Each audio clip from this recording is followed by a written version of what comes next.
Hello everyone, welcome to true IAS and PCS. हम लोग continue करते हैं अपनी दिल्ली सल्तनत के चैप्टर को और बात करेंगे गैरिसन टाउन से दिल्ली एक एम्पायर कैसे बना और कैसे दिल्ली के अंदर स्थापना होती है पहले दिल्ली सल्तनत की पहली डायनेस्टी की और इसका एक्सपेंशन कैसे होता गया।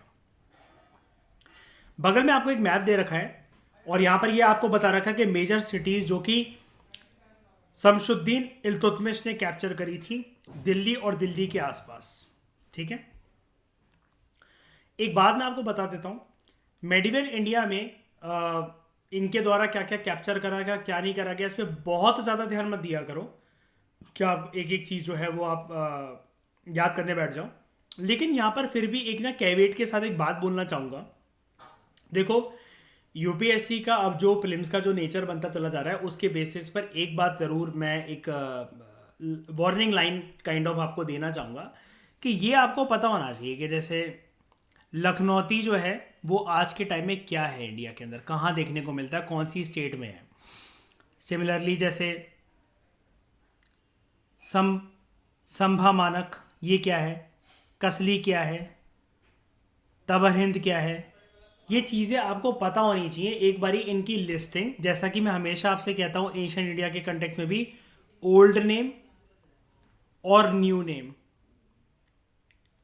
ये आपको पता होनी चाहिए, कनेक्ट करने होने चाहिए। क्यों यार, देखो एनसीईआरटी को हल्के में वैसे भी नहीं लिया जा सकता। यूपीएससी टेक्स्ट से ज़्यादा ये जो इमेजेस या डायग्राम बन रखे होते हैं इससे पूछता है। टाइम जहां लोगों को देना चाहिए वहां तो देते नहीं है, करंट अफेयर पढ़ते रहेंगे पूरे दिन बैठकर, चार चार अखबार लगा लेंगे। इसकी लिस्टिंग एक बारी अगर प्रिपेयर्ड हो, मैं कहता हूं कि किसी ऑप्शन में जहां पर 5 आइटम्स आपको गिवन हो, 5 नाम, और जिनकी हमें मैच द फॉलोइंग करनी हो, पेयरिंग आपको गिवन हो। अब आपको कंफ्यूजन, जनरली आजकल लोग क्या कहते हैं कि हम लोग दो ऑप्शंस के बीच में कंफ्यूज हो जाते हैं। ये वाली एक्सरसाइज ना इसको खत्म कर देती है बहुत सारे सब्जेक्ट के बहुत सारे क्वेश्चंस में। जो आजकल लोग कहते हैं ना कि हम दो सेंटेंसेस, दो ऑप्शन, दो फैक्ट्स के बीच में कंफ्यूज होने लगे हैं, या तो ये बी था या सी था, या ए था या डी था, ऑप्शन वन ओनली था या 1 और 3 था।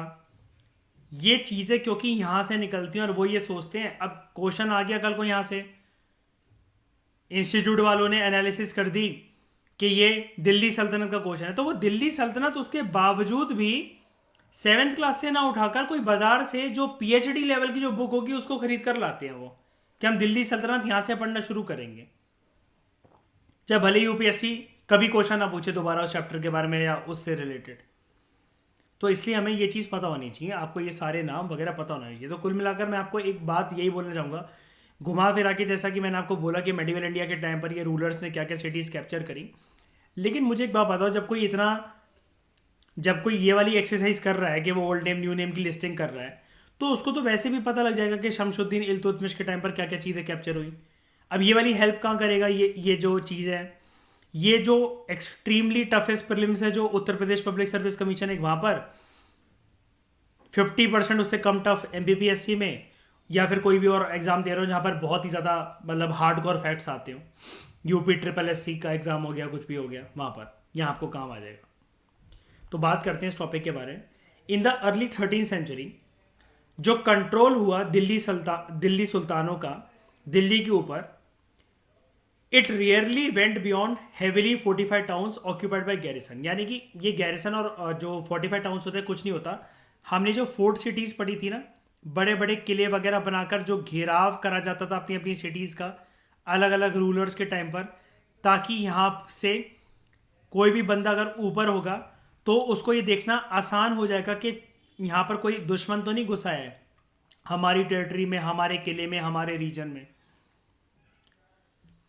जो दिल्ली सुल्तान थे शुरू शुरू में, रेयरली ऐसा होता था कि वो हिंटरलैंड को कंट्रोल करें। Now what is hinterland?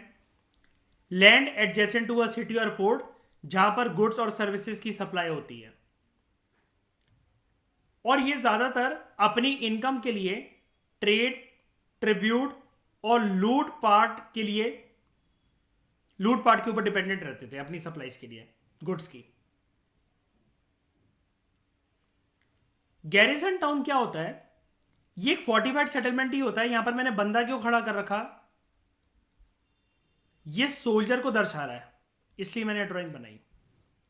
जब भी एक फोर्टिफाइड टाउन में ऊपर इस मकसद से वो लंबी लंबी दीवारें बनाई जाएं कि आपकी आर्मी का सोल्जर खड़ा हो वहां पर अलग अलग बिल्डिंग में, या नंबर ऑफ सोल्जर्स खड़े हों और वो निगरानी रखें। जैसे तिहाड़ जेल में ऐसा होता है, अलग अलग जेलों में ऐसा होता है, या फिर कोई जो हाई टेक हाई सिक्योरिटी वाली जो बिल्डिंग्स होती हैं वहां पर ऊपर स्नाइपर वगैरह के साथ, ऐसे राइफल्स के साथ ये सोल्जर्स खड़े रहते हैं। जब ऐसे कोई सोल्जर खड़े होते हैं ऐसे ऊंची लंबी चौड़ी दीवारों पर, ताकि वो वहां से एक एरियल व्यू ले सकें, इसको बोला जाता है गैरिसन टाउन। अब टाउन क्यों बोला गया है? क्योंकि एक जगह पर एक शहर में ऐसी बड़ी बड़ी दीवारें थी और यहाँ पर नंबर ऑफ सोल्जर्स खड़े कर जाते थे। This was not about one building but about many buildings in a particular region. Garrison town को कंट्रोल करा गया दिल्ली सुल्तान के द्वारा दूर दराज के बंगाल के इलाके में और सिंध में। लेकिन ये चीज़ ना बहुत ज़्यादा डिफिकल्ट थी इनके लिए शुरू में। यानी कि आप ये डिफिकल्टी वाले पैराग्राफ पता है क्यों देख रहे हो यार? अभी जैसे यहाँ पर आए हैं, यहाँ का पूरा नक्शे को समझने की कोशिश करेंगे। हिंदुस्तान है क्या, हिंदुस्तान के इंडिजिनस रूलर कैसे हैं, उनकी साइकोलॉजी क्या है। और अभी कुल मिलाकर मैं एक बात बोलूं तो दिल्ली सुल्तान सेटल होने की कोशिश कर रहे हैं इनिशियली। एक बार सेटल होकर जड़ें मजबूत हो जाएंगी तो उसके बाद रूल करना आसान रहेगा। पहले अपने आप को सेटल कर रहे हैं। जैसे घर शिफ्ट होता है तो एकदम से थोड़ी ना प्लान बना लोगे कि कल से ये करना है, परसों से वो करना है, ये करना है। पहले घर शिफ्ट होकर आपका कमरा सेट हो जान दो, साफ सफाई हो जान दो, आप क्या टेबल बेड वगैरह कहाँ लगना है क्या नहीं लगना है, दीवारों पे अगर कोई उस टाइम पर पेंट चल रहा है, कुछ चल रहा है, दिवाली की सफाई मान लो। जब तक दिवाली की सफाई नहीं हो जाती, या घर पे अगर वाइट वॉश चल रहा है उस टाइम पर, तुम बहुत सारे रूटीन कहाँ बना पाते हो? तुम ये सोचो ना, मतलब दिवाली होने तक सबको सेटल डाउन हो जाने दो, दिवाली की शाम बीत जाने दो, उसके बाद से जो अगले दिन साफ सफाई होगी तब से हमारा कमरा हमें एक न्यू फॉर्म में वापस मिलेगा। सिमिलरली ये यहां पर है कि दिल्ली में तो आ गए हैं, सेटल होना, दुश्मनों को रोकना, छोटे छोटे दुश्मनों को लूटपाट करके लूट लेना ताकि उनसे सप्लाईज मिल सके, ये थोड़ा थोड़ा मतलब यहां के नक्शे को समझने की कोशिश कर रहे हैं। रेबेलियन, वॉर और बैड वेदर जो कभी कभार इनको फेस करने को मिला, तो यहां पर अगर ये अपने रूल को एक्सपेंड करना चाह रहे हैं तो कम्युनिकेशन रूट इनके काफी ज्यादा वीक हो जाते थे, फ्रेजाइल हो जाते थे। अपने गवर्नर्स को भी इधर उधर सेटल करवाया। मतलब ये चीज मैं आपको समझा देता हूं। यहां पर है एक गवर्नर, गवर्नर वन, यहां पर है गवर्नर टू। अब अगर रोड सही नहीं है, वेदर सही नहीं है, तो यहां से यहां तक खबर कोई इंपॉर्टेंट अगर आनी हो तो ये नहीं आ सकती। तो यहां पर इसका मतलब क्या है कि शुरू में दिल्ली सुल्तान जो है वो इतने दूर के दराज के रीजन को कब्जा करने के बारे में कभी नहीं सोचेंगे। वो पहले पास के रीजन को कंट्रोल करेंगे, उस पर हो सकता है कॉन्क्वेस्ट भी कर दें। कॉन्क्वेस्ट करने के बाद रणनीति होती है कंसोलिडेट करना अपने एम्पायर को, संभाल कर रखना मजबूती के साथ, और फिर बाकी चीजें होती हैं। दिल्ली में कोई भी सुल्तान हो, कोई भी सल्तनत हो, कोई भी डायनेस्टी हो, उस टाइम पर दिल्ली की अथॉरिटी बहुत बार चैलेंज करी गई मंगोलों के द्वारा। और ये मंगोल इन्वेजन ज्यादातर अफगानिस्तान के रास्ते से होती थी, या फिर कई लोग इस लिहाज से रेबेल कर जाते थे, रेबेलियन लॉन्च कर देते थे जब वो ये देखते थे कि दिल्ली में बैठा हुआ एक पर्टिकुलर डायनेस्टी का जो सुल्तान है वो वीक हो चला है, तो उनके गवर्नर खुद मतलब जो था वो बगावत कर देते थे। ये अक्सर ये इंटरनल और एक्सटर्नल चैलेंजेस यहां पर आपको ये बताया जा रहा है कि फेस करने को मिले हैं दिल्ली सल्तनत के टाइम पे। मंगोल इन्वेजन तो शुरू से लेकर एंड तक दिल्ली सल्तनत के ऊपर ऐसे मंडराई है जैसे उनके ऊपर बुरी नजर लग गई हो। पद्मावत मूवी के अंदर भी वो कहता है कि जब जलालुद्दीन बगावत करके जब सत्ता पे बैठ जाता है और वो खिलजी सल्तनत बना लेता है अपनी, तो वो एक इनकी जब मीटिंग होती है तब वो कहता है कि सबसे बड़ा खतरा तो एक कमबख्त मंगोल है। और दिल्ली सल ये खिलजी सल्तनत में, खिलजी डायनेस्टी के टाइम पे विद इन द रूलर्स आंखों में उठने वाला अलाउद्दीन खिलजी इसलिए फेमस हुआ था क्योंकि उसने मंगोलों को हरा दिया था, जो कि और कोई रूलर उस टाइम पर नहीं कर सकता था। सल्तनत रेयरली इन चैलेंजेस से सरवाइव कर पाता था, रेयरली। कंसोलिडेशन एम्पायर का होना शुरू होता है अलग अलग रूलर्स के टाइम पे। हम लोग ये नहीं बोल सकते कि एक रूलर के टाइम पर कंसोलिडेशन दिल्ली सल्तनत का होना स्टार्ट हुआ और ये कंटिन्यू रहा उसकी पूरी डायनेस्टी, नहीं। अलग अलग रूलर्स के टाइम पर कंसोलिडेट हुआ एम्पायर से, यानी कि इनके अंदर स्किल थी, इनकी साइकोलॉजी मजबूत थी, जिन रूलर्स के हम अभी नाम पढ़ने जा रहे हैं, और इनको पता था कि इफेक्टिव तरीके से अगर किसी रीजन पे कंट्रोल या कॉन्क्वेस्ट करा गया है, अब उसे संभाल कर कैसे रखना है। तो वो था रूलर एक गियासुद्दीन बलबन। और फर्दर एक्सपेंशनिस्ट पॉलिसीज जो अपनाई गई वो अलाउद्दीन खिलजी के टाइम पे अपनाई गई और मोहम्मद तुगलक के टाइम पे। ये तीन रूलर्स के बारे में याद रखना कि इन्होंने नहीं ना कि सिर्फ एम्पायर को एक्सपेंड करा, उनको कंट्रोल करा, उनको कॉन्क्वेस्ट करा, बल्कि सबसे इंपॉर्टेंट बात होती है कंसोलिडेट करके रखना। आपने सब कुछ कमा दिया और सब कुछ गवा दिया तो इसका मतलब आप चाहे जितना मर्जी आप एक्सपेंड करा, आपने कंट्रोल करा, कॉन्क्वेस्ट करके जैसे मर्जी आपने कमाया हो, ये सब कुछ खो दिया आपने, तो ये किसी काम का नहीं है। निरंतर अगर उसे एंजॉय करना है तो कंसोलिडेशन बहुत जरूरी होता है। और ये तीन ही रूलर्स कर पाए हैं, गियासुद्दीन बलबन, अलाउद्दीन खिलजी और Mohammad Tughlaq. First set of camping along the internal frontier of the सल्तनत, उनका एम ये था कि दूर दराज के इलाकों में जो भी गैरिसन टाउन्स हैं उनको कंसोलिडेट करना। ये था इंटरनल चैलेंज जिसको रोका गया कि with in the dynasty, with in internal frontier, जिस पे भी कब्जा हो सकता है एम्पायर, जहां से भी एक्सपेंड हो सकता है उसको एक्सपेंड करा जाए। जब ये एक्सपेंशन हो रहे थे, दिल्ली में पहले बहुत अच्छे खासे जंगल हुआ करते थे, लेकिन इनके इस कॉन्क्वेस्ट कैंपेन के टाइम पर जंगल जो थे वो क्लियर कर दिए गए गंगा यमुना दोआब में, और हंटर गैदरर्स और पेस्टलिस्ट को एक्सपेल कर दिया गया, उनके हैबिटेट से डिस्प्लेस कर दिया गया लोकल इनहेबिटेंट्स को। अब ये कोई जीएस पेपर 2 की बात तो है नहीं, या फिर ये मॉडर्न पॉलिटी तो है नहीं कि इनके डिस्प्लेसमेंट के बाद दिल्ली सल्तनत के सुल्तान इतने अच्छे कि इनका डिस्प्लेसमेंट के बाद रिहैबिलिटेशन भी करवाएंगे। नहीं भाई, रास्ते में जो आएगा वो कटेगा और भगा दिया जाएगा। जब ये लैंड क्लियर करे गए तो ये उधर जो लोग इनको लगा कि किसानी कर सकते हैं, खेती बाड़ी कर सकते हैं, उनको ये लैंड दिए गए। लेकिन ऐसे ही नहीं किसी को भी कि मालिक हम कर सकते हैं खेती बाड़ी, हमें लैंड दे दो, नहीं। हमने एक चीज पढ़ी थी जो ये पोएट मेंशन करता है, फकरा मुताबिर,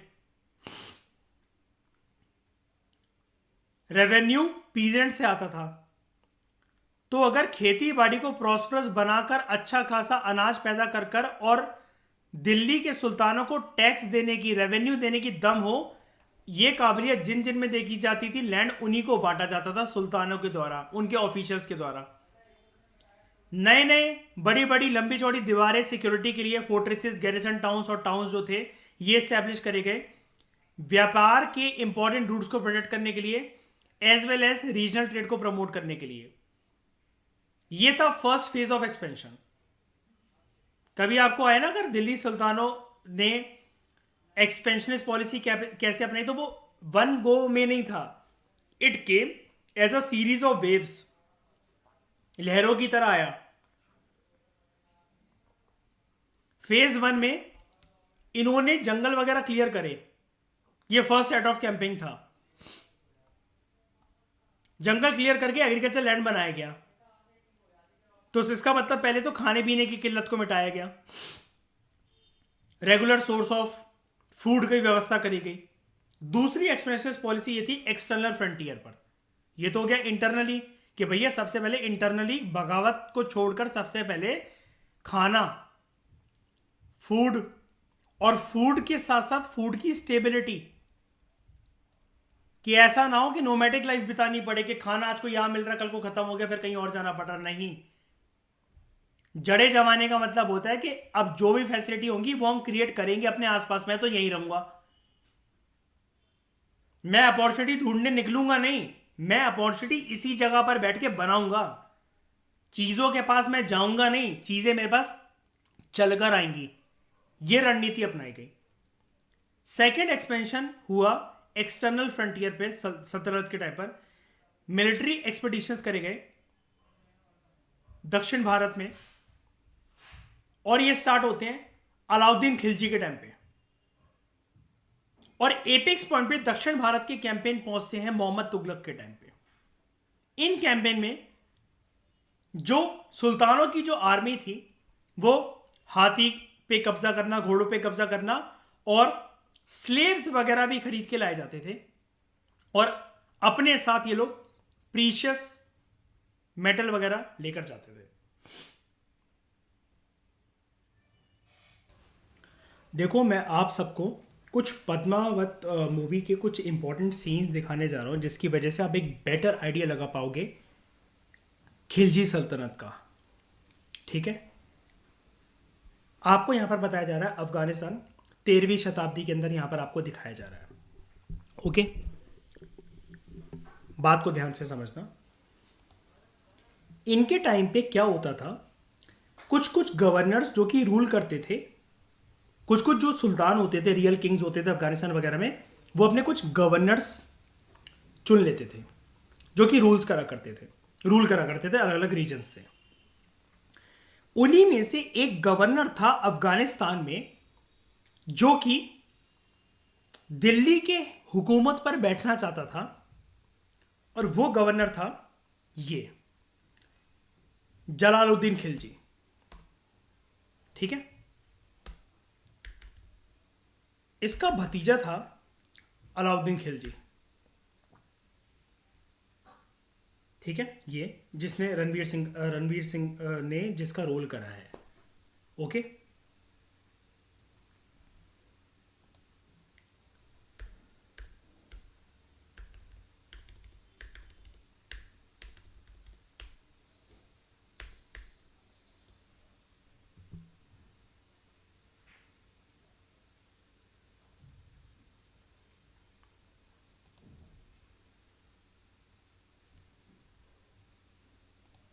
जलालुद्दीन खिलजी बगावत करके दिल्ली की सल्तनत पे कब्जा कर लेता है, और वो यहां पर खिलजी सल्तनत में एक सुल्तान बन जाता है। लेकिन अलाउद्दीन की नजरें ना दिल्ली के तख्त पर फिर भी रहती हैं। अब दिल्ली के तख्त पर बैठने के लिए इसके पास एक अपॉर्चुनिटी आती है। क्या? जैसे ही जलालुद्दीन खिलजी दिल्ली के तख्त पर बैठता है, वो कुछ बातें बोलता है जो कि इस मूवी से रिलेट करके मैं आपको बताता हूं। ठीक है, मेरे शब्दों पे गौर फरमाना तो आपको ज्यादा बेटर एक अच्छे से पिक्चर समझ में आएगी। रिलैक्स होकर आराम से सुनना मेरी बात, क्योंकि ये चीजें आपको मेंस आंसर राइटिंग में और एग्जाम में फैक्ट्स याद करने में काफी हेल्प कर सकती हैं। मूवी को एंजॉयमेंट के लिए नहीं देखा जाता है, मूवी से या किसी भी चीज से लाइफ में दिन भर कुछ कर रहे हो तो कुछ सीखा जाता है इंपॉर्टेंट। ठीक है, आवाज तो नहीं आ रही होगी अंदर की, है ना? नहीं आ रही ना आवाज? तो चलो ठीक है, फिर मैं ही बोल देता हूं। मेरे डायलॉग पे जो भी मैं बोलूं शब्दों पे फोकस करने की कोशिश करना। ये बैठ गया दिल्ली के सुल्तान पे, दिल्ली के सुल्तान बन गया, दिल्ली की सल्तनत पे बैठ गया, खिलजी सल्तनत की स्थापना इसने कर दी है। ठीक है, जलालुद्दीन खिलजी ने। रिमेंबर, अलाउद्दीन खिलजी अभी सिर्फ इसका भतीजा है, जलालुद्दीन खिलजी इसके चाचा लगते हैं। ठीक है,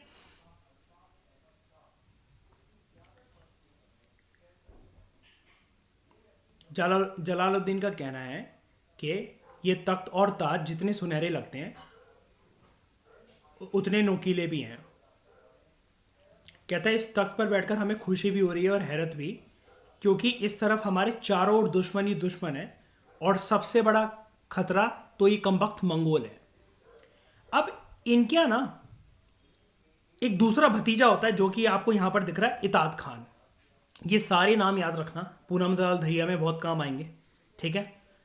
और खिलजी सल्तनत तो बहुत फेवरेट बन चुका है यूपीएससी का। लगातार यूपीएससी 4 साल से मुगल्स के साथ कंपेयर कर करके या कुछ भी करके दिल्ली सल्तनत के बारे में पूछा जा रहा है। मतलब खिलजी बहुत सारे एग्जाम्स का फेवरेट बन चुका है ये, ठीक है। ये सल्तनत में कुछ बात थी जो कि हम पूनम दलाल दहिया में सीखेंगे। दिल्ली सुल्तानों में से खिलजी डायनेस्टी बहुत फेमस रही है, ठीक है। तो इताद खान कुछ बोलेगा कि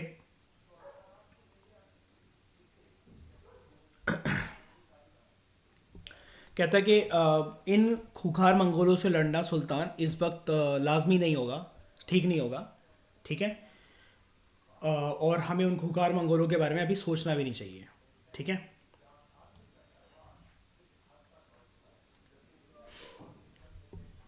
उसका ये कहना है कि इस वक्त इन खूंखार मंगोलों से लड़ना ना सही चीज़ नहीं है, उनके मुकाबले हमारी फौज आधी भी नहीं है। ये वाली बात याद रखना।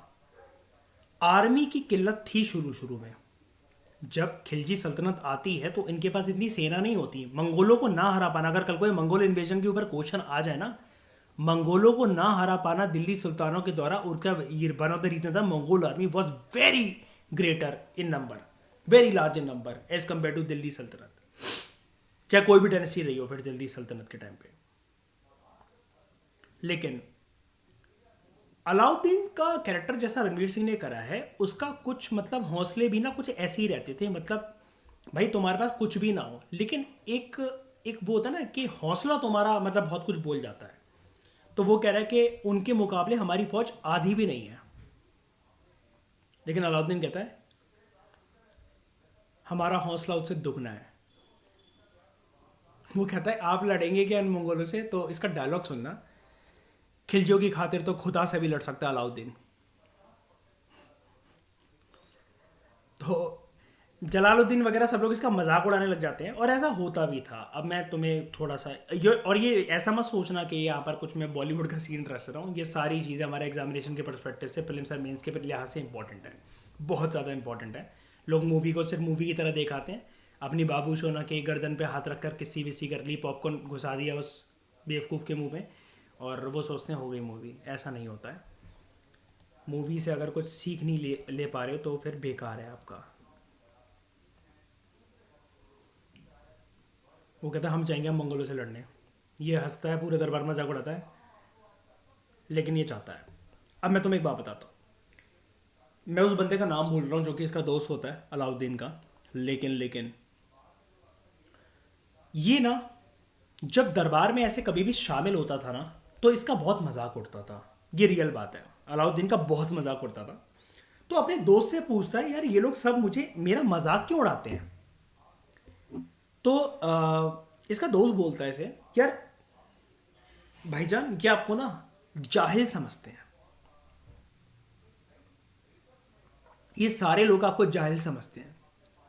पूरे एक साल पूरे एक साल कोर्ट से एब्सेंट रहता है, पूरे एक साल। ये जो कोर्ट देख रहे हैं ना, ये दिल्ली सल्तनत में जब ये खिलजी डायनेस्टी बन गई, पूरे एक साल इस कोर्ट से एब्सेंट रहता है, नहीं आता। पढ़ा लिखा कभी था ही नहीं,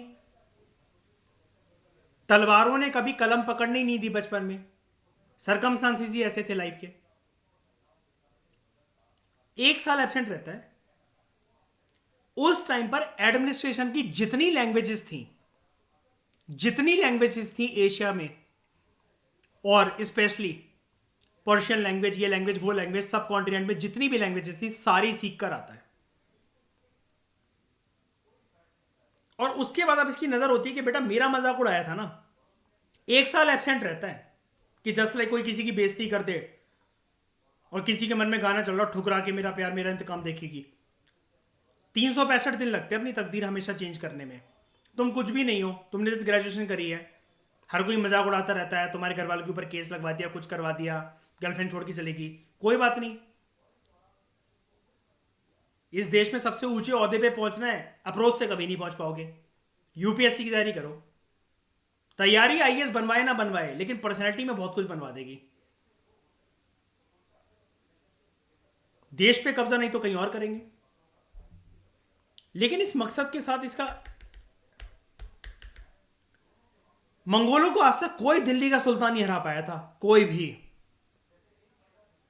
लेकिन ये भाई साहब, मंगोल का जो लीडर था उसकी गर्दन ले आया था टांग कर भाले पे, और उसके बाद इसकी रेपुटेशन सोचो जरा क्या हुई होगी। अब एक तो होता रेपुटेशन बढ़ा ली भाई, लेकिन इसका मन भी कुछ दीपांग की तरह था कि जब तक तख्त पे बैठने को ना मिले ना तब तक मजे नहीं आएंगे, मुझे तारीफें नहीं चाहिए, तख्त तो, और उसके लिए अपनों को भी मारना पड़े तो कोई बात नहीं। लाइफ एक ही है, अच्छा बन के कुछ नहीं होना है।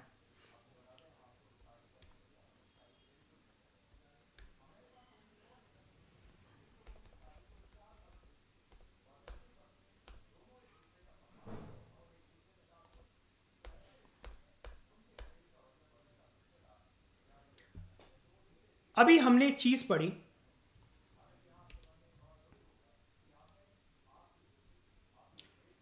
कि दिल्ली के सुल्तानों का दक्षिण भारत में कैंपिंग बहुत रहता था, ठीक है, कैंपिंग रहता था, और वो वहां से घोड़े, हॉर्स और स्लेव और प्रीशियस मेटल ये कैप्चर करके लाते थे जस्सी। जलालुद्दीन खिलजी ने अलाउद्दीन को कारा भेजा। कारा एक साउथ में एक बहुत ज्यादा प्रॉस्परस किंगडम था, उसको कॉन्कर करने भेजा। वो सारा सामान लूट कर ले आया है, लेकिन अभी तक दिल्ली नहीं पहुंचा वापस। तो अब ये लोग चिढ़ते तो थे ही, ऑब्वियस ही बात है, अलाउद्दीन क्योंकि मतलब बहुत ज्यादा केपेबल रूलर तो बन ही गया था, बस अभी तक दिल्ली का सुल्तान नहीं था। दिल्ली का सुल्तान अभी तक जलालुद्दीन खिलजी है, और ये इदाद खान भड़का रहा है कि ये कारा से अभी तक लौटा नहीं है। और देवगिरी, कारा और देवगिरी को लूटकर सारा सामान लेकर आया है, लेकिन अभी रुक गया है कारा में, आया नहीं है अभी तक।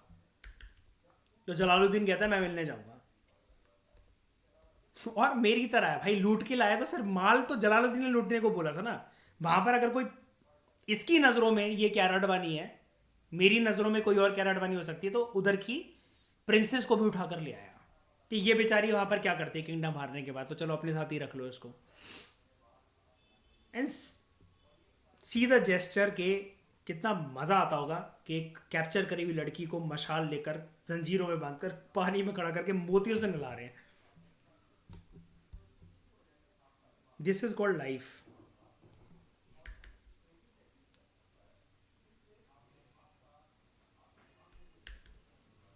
अब जलालुद्दीन पहुंचता है, और जलालुद्दीन सवाल जवाब करता है कि तुम कारा देवगिरी लूट कर आए हो, तो तुम यहां क्या कर रहे हो, दिल्ली क्यों नहीं पहुंचे हो।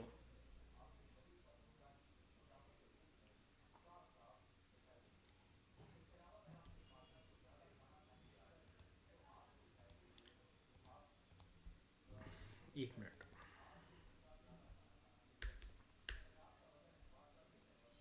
ये जितने भी प्रीशियस मेटल लाते थे अभी मैंने बोला, उसने पत्थर छीन लिया और कहता है मैं अपने ताज में लगाऊंगा। हमने स्लेव भी पढ़ा, हमने स्लेव भी खरीदे जाते थे, हमने वो भी पढ़ा कि उसको भी कैप्चर करके लाया जाता था। ये स्लेव खरीदा गया अलाउद्दीन के लिए, क्यों खरीदा गया, he was bisexual. Alauddin Khilji bisexual था, जिसका मर्दों में भी इंटरेस्ट था और औरतों में भी इंटरेस्ट था। और ये जो स्लेव आता है नॉर्मल स्लेव नहीं होता। ये सीन ना इसके जीवन में हुआ था जब ये मलिक कफूर के ऊपर, ये इसका नाम मलिक कफूर होता है, and you won't believe, Alauddin Khilji को मार के कुछ टाइम के लिए सुल्तान बनता है दिल्ली का इतिहास में मलिक कफूर। तो ये छोटी मोटी पर्सनैलिटी नहीं है। जब इसको खरीद कर लाया जाता है तो इसका कोर्ट हिस्टोरियन रियलिटी में लिखता है, जितना मैंने हायर स्टैंडर्ड की सोर्सेस पढ़ा हुआ है, कि जब इससे पूछता है, अब ये बाइसेक्सुअल तो था ही, तो इसका इंटरेस्ट तो मतलब सब में था, और अलाउद्दीन की नज़रों में ये मलिक कफूर ना थोड़ा सा इसके लिए सिडक्टिव या जो भी कह लो अट्रैक्ट होता था, ये से ये होता था। जैसा कि एक बाइसेक्सुअल को अगर किसी मर्द में अगर इंटरेस्ट आ रहा है तो जो आता था, तो अलाउद्दीन को वो सारी क्वालिटीज इसके अंदर दिखती थी।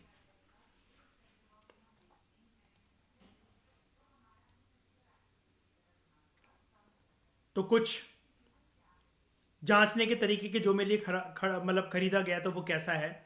तो वो कहता है क्या कर सकते हो हमारे लिए। तो वो कहता है जान भी दे सकता हूँ। वो कहता है ले सकते हो, क्योंकि जलालुद्दीन इससे बोल देता है, मतलब इसका चाचा इससे बोल देता है कि तुम टेस्ट करके देख लो इसको, ये स्लेव जो तुम कहोगे वो करेगा। कहता है इन दोनों की जान ले लो। और ये दोनों वजीर होते हैं जलालुद्दीन खिलजी के। इन दोनों का नाम क्या होता है ये हम पूनम दलाल दहिया में देखेंगे। एंड मलिक कफूर अलाउद्दीन की नजरों में कैसे बड़ा बनता है इतिहास में। Just see it. काम करने को बोला क्या भाई, मार दिया।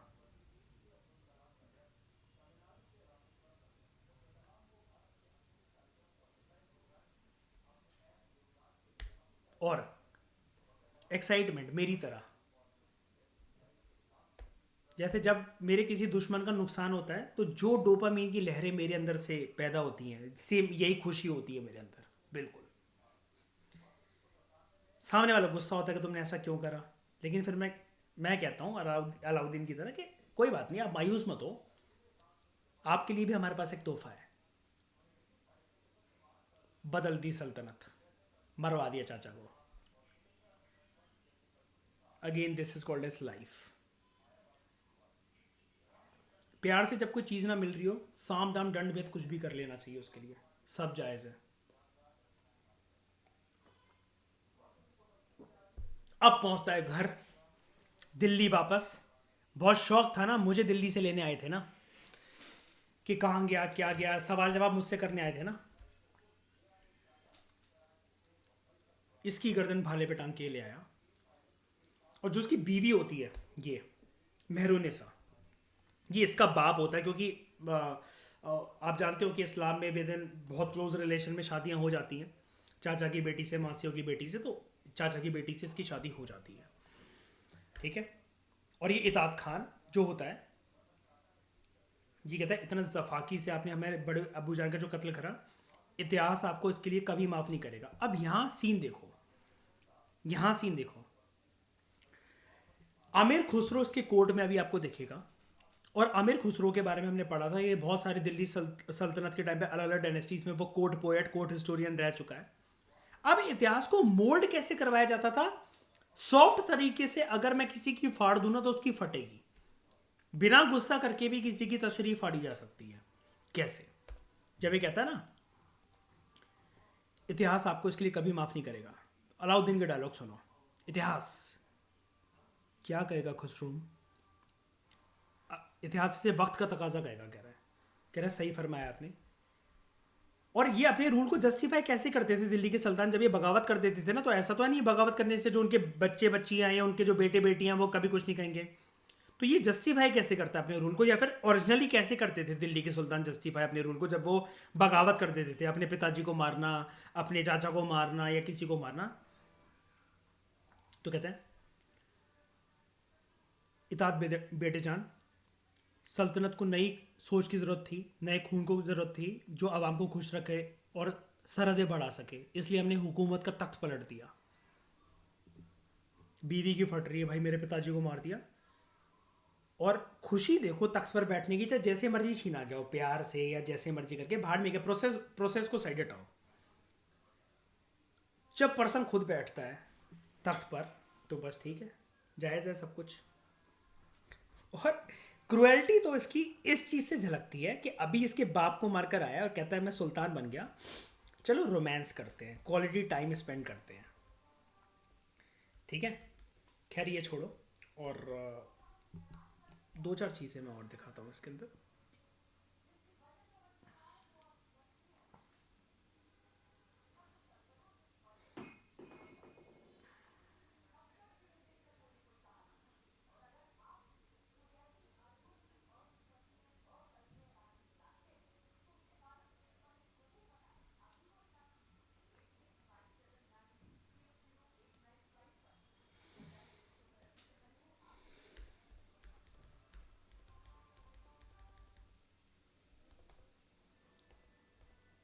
इताद खान इस पे हमला प्लान करवाता है एक बारी इतिहास में।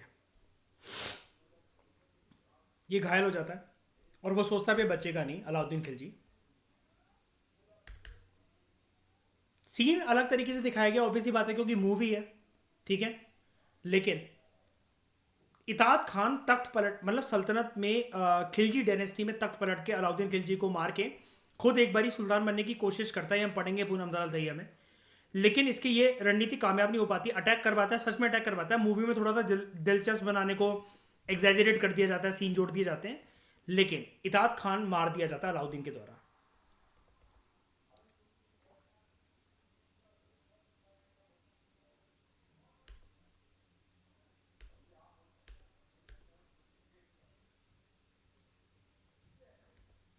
और अलाउद्दीन का कहना होता है सुल्तान बनने के लिए कंधा और इरादे दोनों मजबूत होने चाहिए। इताद खान को ऐसे एलिमिनेट करा जाता है, ये हम पढ़ेंगे।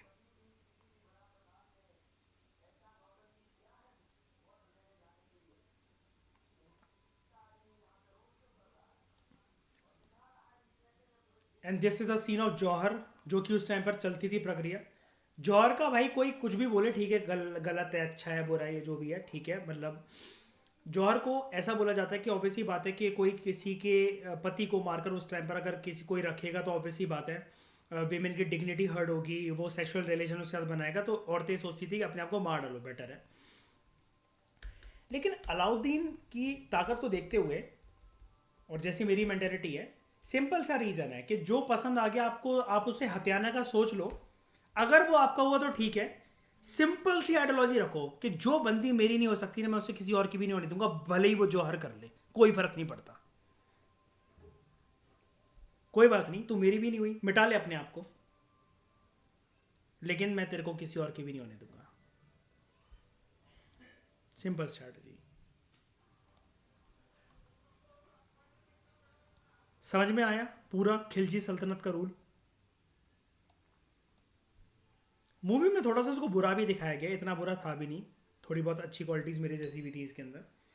और हम इसकी बात करेंगे कि इसने 20 साल तक अनाजों का रेट बिल्कुल सेम रखा। 2 रुपये जित्तल एक क्वांटिटी होती थी, जैसे आज के टाइम में हम किलो बोलते हैं और ये बोलते हैं जित्तल, बिल्कुल इसने सेम रखा। और इसके और भी कुछ लिटरेरी वर्क्स और उसके बारे में हम जानेंगे। By the end of Muhammad Tughlaq rule, 100 150 साल के बाद लगभग हुआ क्या, दिल्ली सल्तनत की जो आर्मीज थी वो they had March across the large part of the sub continent, they defeated rival आर्मीज, और बड़ी सारी सिटीज के ऊपर कब्जा कर लिया गया। सल्तनत जो है वो बड़े सारे टैक्सों को कलेक्ट करना उन्होंने स्टार्ट करा, ऑब्वियसली बात है अपनी रेवेन्यू सोर्स, इनकम सोर्स को बढ़ाने के लिए पीजेंट्री से। और न्याय बहुत इंपॉर्टेंट था इनके टाइम पे। लेकिन इतनी वास्ट टेरिटरी को कंट्रोल करना, वो भी इफेक्टिव तरीके से, ये अपने आप में काबिल तारीफ वाली बात है। जस्टिस वाली बात हम प्रीवियस लेक्चर में कर चुके हैं। ये जब हम बात करते हैं जस्ट रूल की, और जस्ट रूल की मैंने आपको डेफिनेशन बताई थी, ये अलग अलग के हिसाब से अलग अलग परिभाषा है। जनता खुश रहनी चाहिए, लेकिन किसी किसी सुल्तान के टाइम पे तो डर से भी जनता को खुश रखा जाता था। अब मेरा जस्ट रूल तो ये कहता है, जैसा कि मैंने बताया आपको, अभी मैंने आपको पूरा मूवी का सीन दिखाया, कि भाई मुझे अगर मेरी आंखों में कोई समा गया है, वो अगर मेरा नहीं हो सकता तो किसी और का भी नहीं होने दूंगा मैं उसे। जौहर करना कर लो, खुशी से कर लो, बैठ जाओ, समा जाओ अग्नि के अंदर, मिटा डालो अपने शरीर को। या तो मुझसे मिले नहीं होते, या तुम्हारे बारे में मैंने सुना नहीं होता, लेकिन अगर मुझे पसंद आ गए तो फिर किसी और का तो नहीं होने दूंगा, ये गारंटी है, भले ही अपना ना होने दो। तो ये भी एक जस्ट रूल है अलाउद्दीन खिलजी का, दीपांग की तरह। अलाउद्दीन खिलजी की कैंपेन दक्षिण भारत में, अब देखो, अब ज्यादा अच्छी तरह समझ में आएंगी। दिल्ली से अलग अलग जगह पर कैंपेन जो करी, और वो जो बंदी खड़ी कर रखी होती है उसने, देवगिरी की राजकुमारी, दिस वॉज देवगिरी। जब वो उसको मोतियों से नला रहा होता है, सुभान अल्लाह लाजवाब है तुम्हारा हुस्न, जिसने लोहे की जंजीरों को भी कीमती बना दिया। और बोलता है उससे, तुम हमारे हरम में बहुत खुश रहोगी चितारी। हरम का कंसेप्ट इसलिए इंट्रोड्यूस हुआ था, और हरम के बारे में हम बहुत इंपॉर्टेंट एस्पेक्ट अकबर से भी रिलेटेड रिलेशन के साथ जानेंगे। अकबर की तारीफ इसलिए होती है, हरम देखो किस लिए रखा जाता है भैया, जो मेरी लुगाइयां हैं ना, जिनको मैं चुनकर लाया हूं, मेरे घर वाले चुनकर रहे हैं, वो तो मेरे महल में रहेंगी। हरम में मेरी जीती हुई लुगाइयां रहेंगी। जीती हुई लुगाइयां मतलब क्या, अभी तक वो किसी और की मिसेस थी, मैंने उसे प्यार से समझाया तुम मेरी हो जाओ, वो कहती नहीं मैं तो पतिव्रता हूं, मैंने 7 फेरे लिए हैं, ब्ला ब्ला ब्ला ब्ला ब्ला। तो मैंने कहा कोई बात नहीं, जब विधवा हो जाओगी तब तो आना पड़ेगा ना मेरे पास। तो जिन जिनको मैं छीन कर लेकर आया हूं, रोज मेरे महल में रहेंगी तो कलेश करेंगी, याद आ रही है हमारे पति की, रोना गाना मुझे कोसना, तो इनके लिए बनाया जाता हरम। लेकिन हरम में क्या होगा, अलग अलग सुल्तानों के टाइम पे अलग अलग क्रूएल रूल चलता था। जैसे इल्तुतमिश है, बलबन है, अलाउद्दीन खिलजी है, मोहम्मद तुगलक है, कोई भी फॉर एग्जांपल उन्होंने बोला आज ये वाली जिसने ग्रीन कलर की नील पॉलिश लगाई हुई है, पिंक कलर की लिपस्टिक लगाई हुई है, आज ये वाली चाहिए मुझे, परसों वो वाली चाहिए, नरसों वो वाली चाहिए। MWF तुम आना, TDS तुम आना, संडे को सब एक साथ आना। अकबर, इसके हरम में सिस्टम अलग था। कहता था जब जीत कर लाया किसी को, जीत कर लाया तो कभी भी नहीं, मतलब जीत ये तो बात ही नहीं उठती। ये कहता था हम आपको आपके राजा से, आप जितनी भी बीवियां हो या जितनी भी औरतें थी उनके सामने, कहता देखो, उनसे जाकर कहता था हरम में, देखो आपको यहां इसलिए लाया गया, वॉर लड़ना ना एक कर्तव्य था, वॉर लड़ना एक कर्तव्य था। मैंने भी रणभूमि में वॉर लड़ा, मतलब बिल्कुल सच्चा श्रद्धा के साथ, और तुम्हारे पति ने भी लड़ा, वो मारा गया। लेकिन इसका मतलब ये नहीं है कि मैं तुम्हारे शरीर को जीतने के लिए युद्ध करा मैंने, या फिर उनके मरने के बाद अब तुम्हारे शरीर पर जबरदस्ती में कब्जा कर लूं, नहीं। I were never ever touch you. लेकिन तुम पे कोई गलत निगाह से, विधवा हो तुम और कुछ कर नहीं सकती, पावरलेस हो, तुम्हारा किंगडम भी ध्वस्त हो गया, तुम्हारे सारे मर्द भी मर गए उस एम्पायर के, ताकि तुम पर कोई और गंदी नजर ना अपनी अपनाए, इसलिए मैं तुम्हें यहां पर लेकर आ गया। मैं तुमसे प्रॉमिस करता हूं कुछ भी चीज की जरूरत या कमी मैं महसूस नहीं होने दूंगा। जो चाहिए मुझसे मांगना, और बेझिझक मांगना, और ना जबरदस्ती बीवी बनाऊंगा, ना जबरदस्ती तुम्हारे साथ सुहागरात मनाऊंगा। ये अकबर की पॉलिसी थी, अकबर के हरम की पॉलिसी थी। और तुम लोग जब सामूहिक नहाओगी, इनकी नहाने की प्रक्रिया बहुत अच्छी होती थी उस टाइम पे लेडीज की। दूध से नहा रही हैं, शहद से नहा रही हैं, ग्रुप में नहा रही हैं। तो I miss birth in those days, लेकिन फिर भी जो हरम है उस पे मर्द कोई आए तो ऑब्वियस ही बात है, अब वो दूध शहद से नहा रही हैं, किसका मन करेगा कि यहां से चले जाओ। उनकी निगरानी रक्षा के लिए, उनकी निगरानी रक्षा के लिए किन्नर रखे जाते थे। अकबर ने यह पॉलिसी बखूबी अपनाई कि ना ही ये मर्द हैं ना ही ये औरत हैं, तुम्हें न्यूड देखकर सेडक्टिव नहीं होंगे, बहकेंगे नहीं, डोंट वरी, सेक्सुअलिटी ही ऐसी नहीं है, ये तुम्हारी निगरानी करेंगे। कोई भी मर्द मेरे अलावा हालचाल पूछने कभी आ गया तो ये उसको मार डालेंगे, और उनको तलवारों से ट्रेनिंग दी जाती थी पूरी।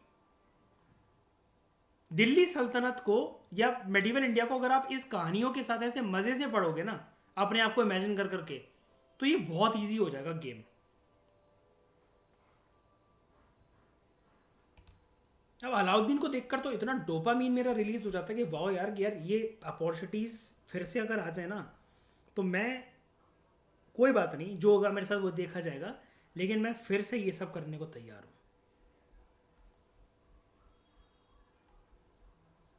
तो ये छोटा सा हमने एक ब्रीफ इनका एक्सपेंशनिस्ट पॉलिसी का पढ़ा कि फर्स्ट फेज इनका कैसे, पहले तो खेती बाड़ी वर्क करना, फिर expansionist policy in terms of अपने फ्रंटियर्स को बढ़ाना मिलिट्री एक्सपीडिशंस करके। दक्षिण भारत में जैसा अलाउद्दीन खिलजी ने करा, देवगिरी को लूट कर लाया। और ये देखो दूसरा कारा, मूवी में दो ही दिखाए गए, ऑब्वियस ही बात है, क्योंकि मूवी तो दिलचस्प बनाने के लिए करी गई थी, कोई एक्सपेंशनिस्ट पॉलिसी तो नहीं, लेकिन फिर भी बहुत ठीक है दिखाया है। इतना क्रूड था नहीं जितना मूवी में दिखाया गया। हम पढ़ेंगे, आप जान जाओगे। दिल से मेरी तरह अच्छा था, मूवी के अंदर थोड़ा सा ऐसा नेगेटिव इमेज वाला दिखा दिया गया। दिल से बिल्कुल मेरी तरह अच्छा था। Thank you very much for discussion.